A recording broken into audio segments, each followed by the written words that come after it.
Les capsules patrimoine de Saumur, ville d'art et d'histoire. Aujourd'hui, les petits monstres de Charles Joly-le-Terme. Le Saumur d'aujourd'hui doit beaucoup à la construction de nombreux édifices publics, menés pendant la seconde moitié du XIXe siècle sous la houlette d'un duo de choc, le banquier et maire Charles Louvet et son architecte Charles Joly-le-Terme. Parmi ces édifices, citons l'ancien hôpital situé dans le quartier de Nantilly, les abattoirs de l'île Milochaud, le temple, le théâtre, l'hôtel de commandement et surtout l'extension de l'hôtel de ville de Saumur. En 2019, ce bâtiment fêtait ses 156 ans. Le mauvais état du parement et de certaines sculptures rendait nécessaire un lifting. La pose échafaudage est l'occasion de s'approcher de près des singes, aigles et serpents réalisés dans l'esprit médiéval afin d'orner la façade de cet édifice néogothique. Grimpons jusqu'au niveau de la lucarne. Là se trouvent deux niches. Celles-ci ont toujours été vides, mais ce qui nous intéresse se trouve sous les consoles.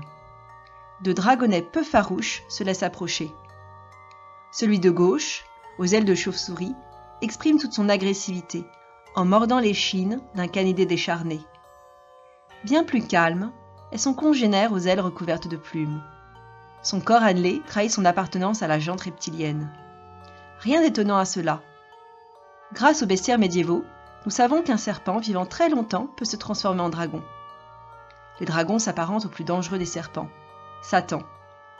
Sous cette apparence, il fit perdre à Adam et Ève leur immortalité, les vouant ainsi à la mort. Les faire croquer dans le fruit défendu permit de détourner au profit des serpents un peu de l'immortalité volée aux jeunes couples. Voilà donc les serpents associés à la mort. Leur venin, parfois fatal, ne plaide d'autant moins en leur faveur.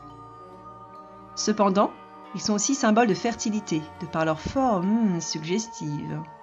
Et, il faut le dire, par leur habilité à s'introduire dans des orifices. Les serpents président donc aux extrémités de la vie, conception et trépas. Mais finalement, le renouvellement de génération compense la perte de l'immortalité par les humains, et toc.